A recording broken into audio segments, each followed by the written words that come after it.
Well, today is an easy and a fun one. We're going to take artificial light and turn it into daylight. Not just any daylight, but soft, glowy, beautiful daylight. So if that's what you're into, you want to create an ultimate still life or learn how to create soft light, this one's for you.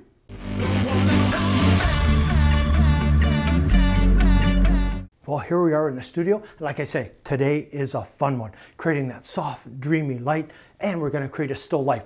I love doing this type of work. If you're new to the channel, my name's Michael. Welcome to the channel. Subscribe so you're aware when I post new videos like this. But anyways, let's kind of get into this. I've already got things kind of set up going on here right now. What we're doing is I've got this really cool vintage type stuff that is awesome. I picked it up in a yard sale, relatively cheap.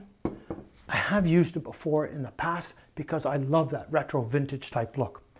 Our setup's quite easy. I've got the wash basin and I have the pitcher, I got a face cloth, and I got a hand towel. That's all I need. I thought about putting a bar of soap in, old-fashioned type, and I could have. Now, if you notice, this is fairly monochromatic, meaning the color tones are all very similar. I don't have any big bold colors. If I had a big bold color in here, it would become the focal point then, and I'd have to be careful of that because then it would become more of the main subject. I didn't want that. I wanted the overall effect. Now, this is all about lighting. I'm going to put some links down below on some videos that I did before on taking artificial light, studio lighting, and making it look like daylight. Those tended to be a little more contrastier, a little harder type light. This time though, I wanted that soft, dreamy look. So here we have an Alien B800 in a 24 by 36 softbox. Now on the front, we've got some diffusion material. Diffusion material? It's a shear that I picked up, I don't know, probably for $1 from a Goodwill shop or something like that. But it works perfectly. I've already got the diffusion material on the front of the softbox, and there's a baffle on the inside, another layer of diffusion. So it's double diffused, then this in front, triple diffused, and I want this shear in the image as well as part of the image to show that it's a window light.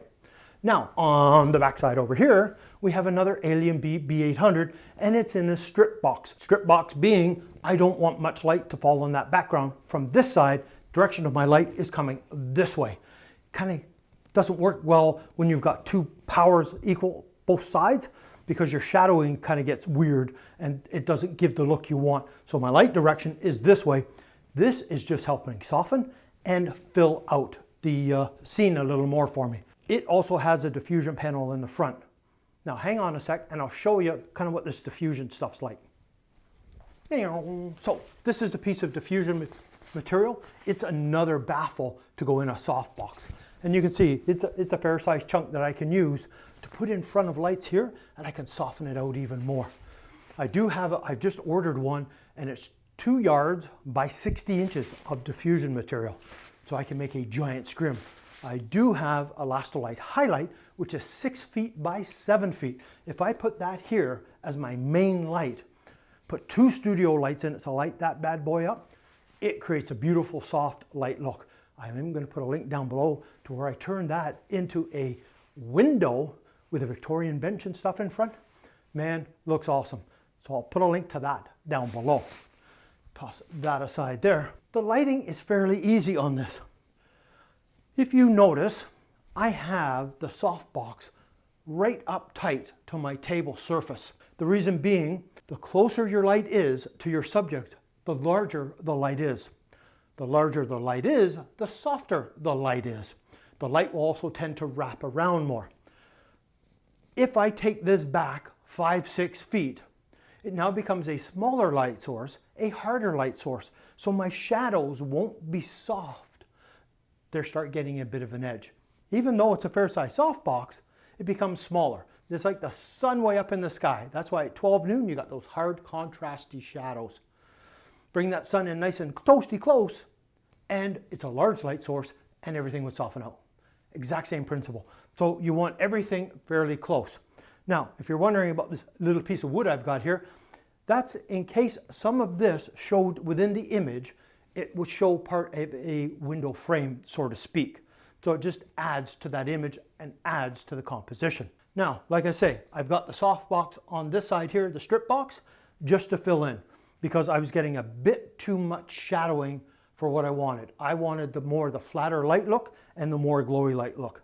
I do have, as you can see here, I have this pushed right back to the wall because I didn't want any other shadowing casted, and I want the light to hit this wall and to graduate off on this side. Now, in post, in Photoshop, I add a texture to the wall to help with that vintage style type look. If I had some wallpaper I could put onto a board, then I could put that up as a background and adding some texture. But honestly, it's a white wall, so I just add texture in post.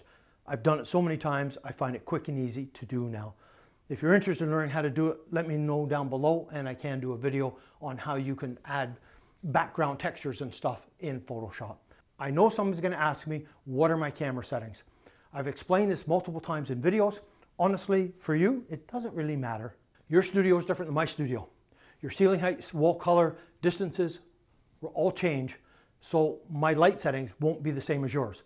But I know I'm shooting at 1/60th of a second to sync with the strobes, and I'm probably f8, maybe f11, ISO 100. I never move off ISO 100. You can try those settings, but like I say, your studio is different, it'll change. But yeah, easy setup. Like I say, I just got the shears here and works brilliant. I can't make it any easier than this. Just bring your light in close, hang this shear down in front, soft light. It's easy. It's really that easy. So anyways, I'm going to get into babble mode if I don't cut this one short. So anyways, that's it for this one. If you're new to the channel, please subscribe, hit that bell notification so wherever when I post new videos like this. If you enjoyed it, please give it a thumbs up. So get out there and play, create some soft light, have some fun.